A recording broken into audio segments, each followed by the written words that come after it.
भारताचा most wanted दहशतवादी आणि जैश ए मोहम्मदचा प्रमुख मौलाना मसूद अझहर एका बॉम्बस्फोटात ठार झाल्याचं वृत्त सोशल मीडियावर व्हायरल होत आहे. पण त्या बातमीला अद्याप कोणताही अधिकृत दुजोरा मिळालेला नाही. हा मसूद अझहर 2001 सालच्या संसद हल्ल्यातील आरोपी होता. मागच्या काही दिवसांपूर्वी पाकिस्तानात राहणारा मोस्ट वॉन्टेड दहशतवादी दाऊद इब्राहिम ठार झाल्याची अशीच बातमी व्हायरल झाली होती.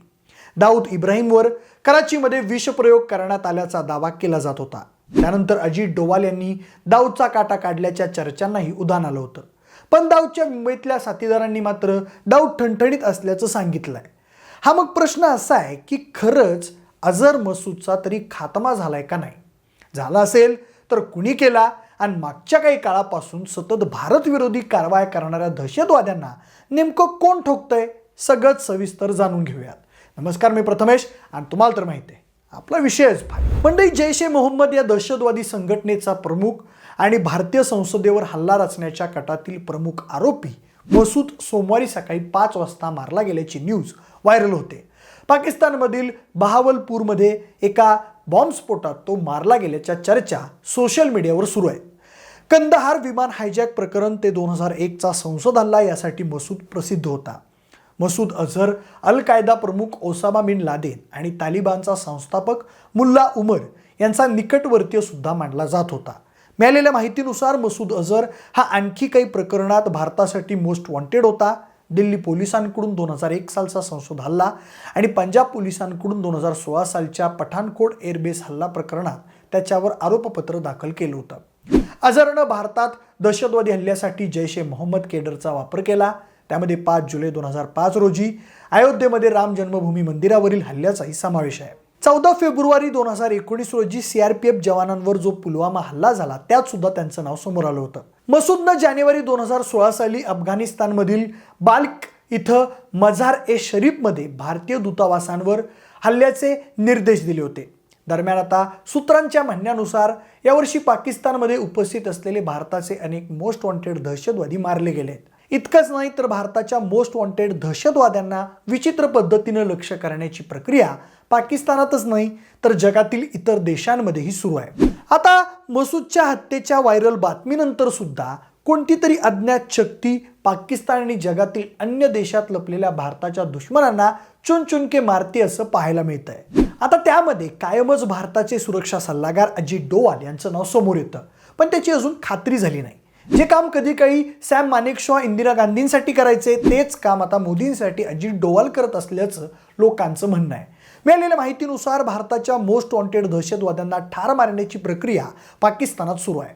अलीकडंच त्या यादीत 2 नवीन नावं आली होती. त्यापैकी एक होता शाहिद लतीफ, जो पठाणकोट हल्ल्याचा मास्टरमाइंड असल्याचं म्हटलं जात होतं.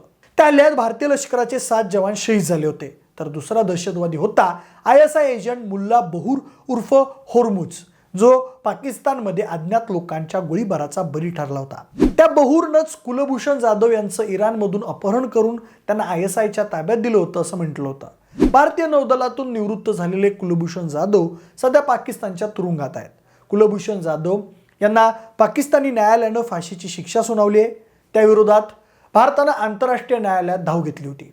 तिथून कुलभूषण यांच्या फाशीला अद्याप स्थगिती देण्यात आली आहे. त्यानंतर पुढे दाऊद मलिकचा खात्मा झाला, जो जैश ए मोहम्मद या जागतिक दहशतवादी संघटनेचा म्होरक्या मसूद अझहरचा एकदम खास माणूस होता.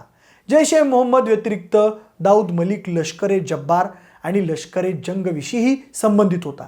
बालाकोट एअर स्ट्राईकमधून मलिक एकदा बचावला होता, पण पाकिस्तानच्या उत्तर वझिरिस्तानमध्ये दाऊद मलिक मारला गेला.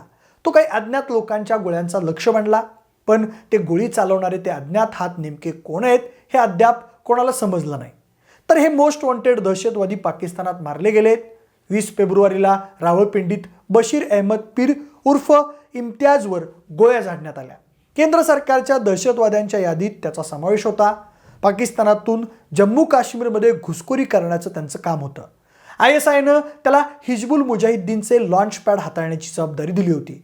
तसंच गेल्या महिन्यात लष्कर ए तैयबाचा प्रमुख हाफिज सईदचा जवळचा सहकारी अबू कासिम याला रावळकोटमध्ये गोळ्या घालण्यात आल्या होत्या.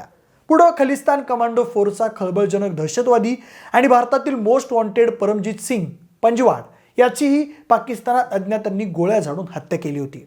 त्याशिवाय हिजबुल मुजाहिद्दीनचा प्रमुख दहशतवादी बशीर मीर उर्फ इम्तियाज आलम आणि जैशचा दहशतवादी जहूर मिस्त्री यांचाही पाकिस्तानात खात्मा झाला. कंदाहार विमान अपहरण प्रकरणात जहूर मिस्त्री सहभागी होता. बरं, फक्त पाकिस्तानी दहशतवादी नाही तर खलिस्तानी समर्थकांचा सुद्धा खात्मा होऊ लागलाय. परदेशात काही महिन्यांपूर्वी भारतात दहशतवाद पसरवणाऱ्या 2 मोस्ट वॉन्टेड खलिस्तानी दहशतवाद्यांना 120 तासात ठार मारलं गेलं. ही मोठी घटना होती. पहिला खलिस्तानी दहशतवादी अवतार सिंग खांडा मारला गेला.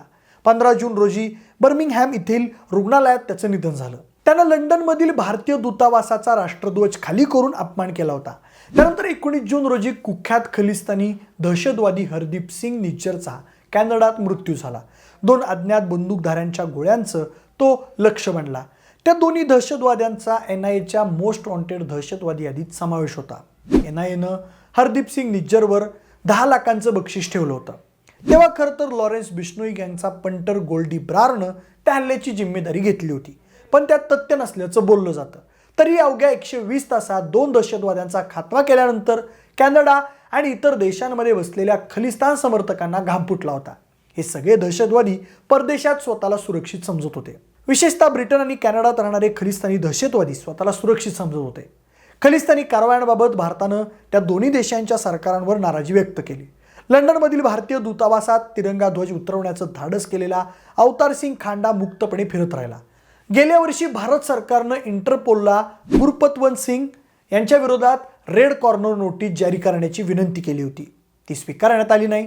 मात्र मोस्ट वॉन्टेड खलिस्तानी दहशतवादी हरदीप सिंग निज्जरच्या मृत्यूनंतर गुरपतवंत सिंग भूमिगत झाला होता. असं म्हणतात पन्नूला पाकिस्तानी ISIचा पूर्ण पाठिंबा आहे.